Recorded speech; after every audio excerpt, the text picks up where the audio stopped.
দর্শক মণ্ডলী, আপনারা আমার পিছনে দেখতে পাচ্ছেন, এটা হচ্ছে পুরান কিল্লা। পুরান কিল্লা বলতে আসলে সম্রাট হুমায়ুন যখন ভারতবর্ষ শাসন শুরু করেন, শের শাহকে পরাজিত করার পরে এই কিল্লার স্থাপনা শুরু করেন এবং হুমায়ুন পরবর্তীতে শের শাহ আবার এটা দখল করেন এবং শের শাহ এর ভিতরে আরও সংস্কার করেন। তার উপরে হুমায়ুন আবার যখন এই কমপ্লেক্সটি দখল করেন, তখন হুমায়ুন আবার এখান থেকে শাসন ব্যবস্থা শুরু করেন। আজ আমরা দেখব দিল্লির পুরান কিল্লা যেটা বলা হয়, সেই কিল্লার ভিতরের কিছু ঐতিহাসিক নিদর্শন এবং কিল্লা সম্পর্কে কিছু তথ্য আপনাদেরকে জানানোর চেষ্টা করব। সবাই সাথে থাকবেন। ভারতীয় উপমহাদেশের হাজার বছরের মুসলিম শাসনের ইতিহাসে বর্তমান ভারতের রাজধানী দিল্লিতে কতগুলো রাজবংশে শাসন করেছে এবং কতগুলো দুর্গ নির্মাণ করেছে তা খুঁজে বের করা সত্যি কঠিন কাজ। তাই দিল্লিকে বলা হয় শহরেরও শহর বা দুর্গের শহর।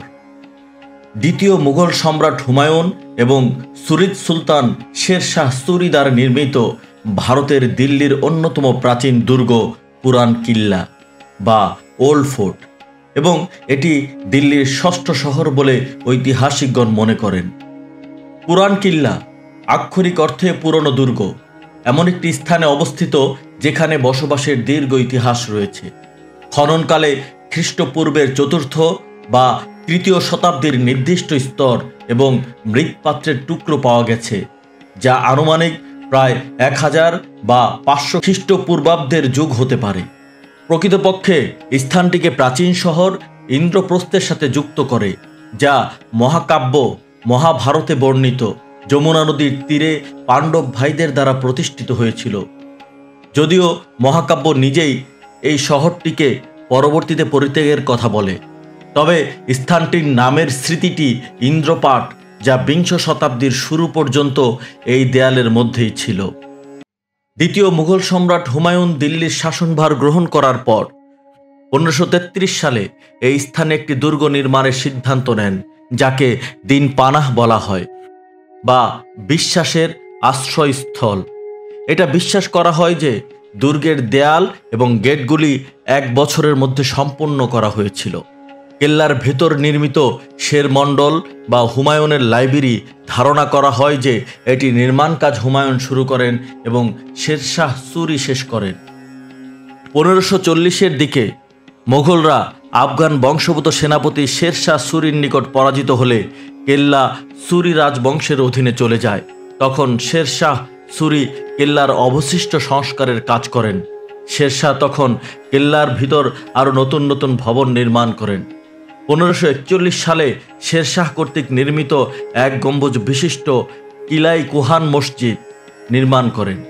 শের শাহ এবং তার উত্তরসূরিরা 1555 সাল পর্যন্ত শাসন করেছিলেন। 1555 সালে সম্রাট হুমায়ুন শের শাহ সুরিকে পরাজিত করে সিংহাসন পুনরুদ্ধার করেন।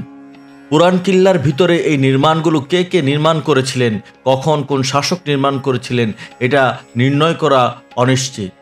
মোহাম্মদ খোয়ানদামির বলেন যে হুমায়ুন যমুনার কাছে একটি টিবির উপর শহরের ভিত্তি স্থাপন করেছিলেন। হুমায়ুনের সময়ে দেয়াল ও দুর্গের নির্মাণ কাজ প্রায় শেষ হয়ে গিয়েছিল।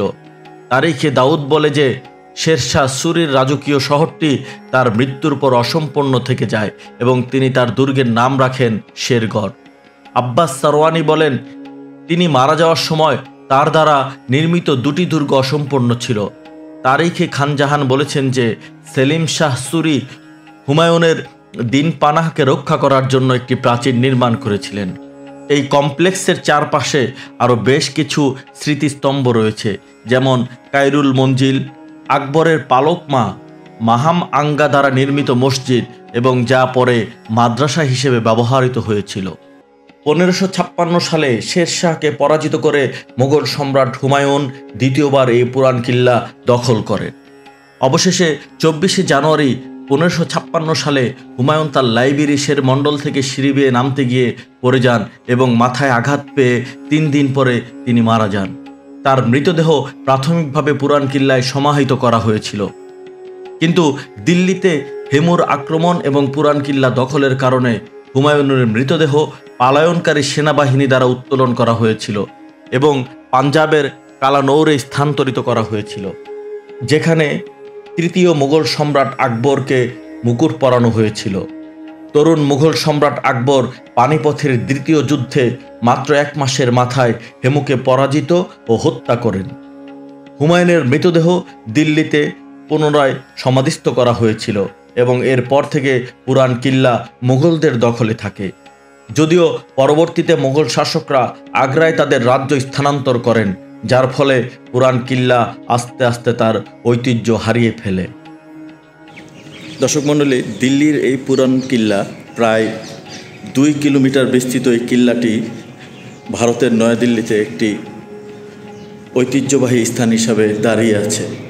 ভারতে মুসলিম সভ্যতার যে শাসনের ইতিহাস আছে তা এই দিল্লির পুরান কিল্লায় আসলে বোঝা যায় যে তারা ভারতবর্ষে শাসন করার জন্য, ভারতবর্ষে অবস্থান করার জন্য নিজেদেরকে কিভাবে গুছিয়ে এবং একটি পরিকল্পিত রাষ্ট্র ব্যবস্থা চালানোর জন্য মুসলমানরা ভারতবর্ষে এসেছিলেন এবং তা করতে পেরেছিলেন। পরবর্তী আরও 400-500 বছরের ইতিহাসে তা স্পষ্টই প্রতীয়মান হওয়া যায়। আর এতক্ষণ আপনারা আমার ভিডিওটি দেখলেন, সেজন্য আপনাদেরকে অনেক ধন্যবাদ। আশা করি ভালো লেগেছে সবার। ভারতের নয়াদিল্লির এই পুরান কিল্লা থেকে বিদায় নিচ্ছি। সবাই ভালো থাকবেন, সুস্থ থাকবেন এই কামনা করছি।